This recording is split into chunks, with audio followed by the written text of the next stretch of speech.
kung Burmans na, syempre mas feel na rin ang tamis ng holiday season. Ang marshmallow na may iba't ibang flavors at fresh apple po na binalot pa sa matamis na dip.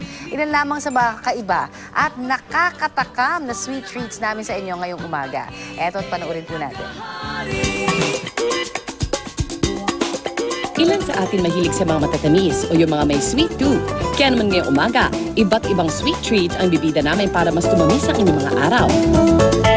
Sweetness overload ang hatid ng level up na klase ng marshmallow na ito. Ang tawag dito, gourmet marshmallow. Sa mga nakikita natin sa labas, di ba, yung mga marshmallows natin is just vanilla and kung iba-iba siyang kulay, pare-parehas lang din yung lasa niya. So, nag-start yung concept to open up a business that caters to marshmallows na not just vanilla. So, we have different flavors. Ang bestseller nila ay ang honeycomb, chocolate cookies and cream, lemon souffle, salted caramel, blueberry jam, at strawberries and cream. Mabibili ito sa halagang 50 pesos per piece. Pero sa halagang 60 pesos, matitikman mo na ang toasted gourmet marshmallows na ginamitan ng torch para sa isang mas masarap na eating experience. Kung trip nyo naman tikman ng kanilang 12 flavors, meron silang pack of 16 pieces sa halagang 140 pesos. Level up din ang tamis sa kiosk na ito kung saan merong 300 variety ng tsokolate na maaaring matikman. Kilala ang international franchise na ito sa kanilang caramel apples. Well, it's a perfect dessert because it's everything. So you have the sweet, you have the sour, and it's a good combination.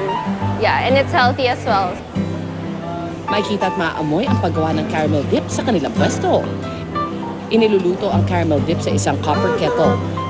Babalik-balikan mo talaga itong fresh apple coated with sweet dip. Mabibili rito ang cheesecake flavor na 270 pesos per stick.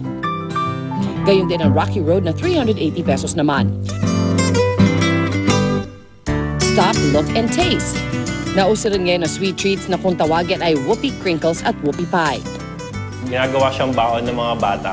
Kaya rin yung pangalan niya whoopie pie kasi pag binuksan nila yung baonan nila, sigaw sila ng whoopie. So doon naging galing yung pangalan niya.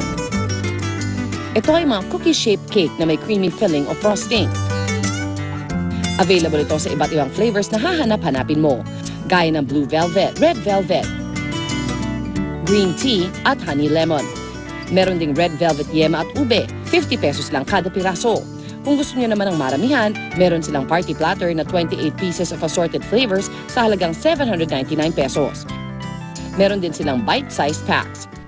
But wait, there's more. Una nila ipinakita sa atin dito sa unang hirit ang pinakabago nilang treat, ang ice cream crinkle sandwiches na 75 pesos per serving.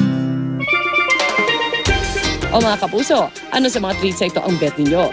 Pero hinay-hinay lang sa pagkain ng matatamis ha, in moderation lang dapat para masatisfy ang sweet cravings ninyo.